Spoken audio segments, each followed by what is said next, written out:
Hello guys, welcome back to our channel. If your Black& Decker portable air conditioner has stopped working properly or is showing a full water indicator, it usually means the internal water tank needs to be emptied. These units collect moisture from the air during operation, especially in humid conditions, and when the tank fills up, the system may pause or reduce performance to prevent overflow.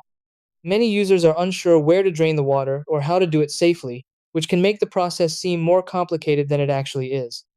The important part is knowing the correct drain location and handling it carefully to avoid spills or damage.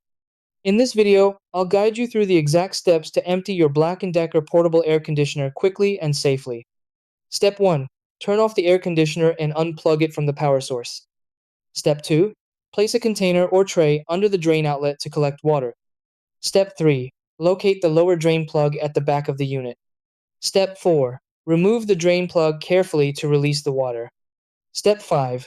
Wait until all the water has drained completely. Step 6. Reinsert the drain plug securely and plug the unit back in,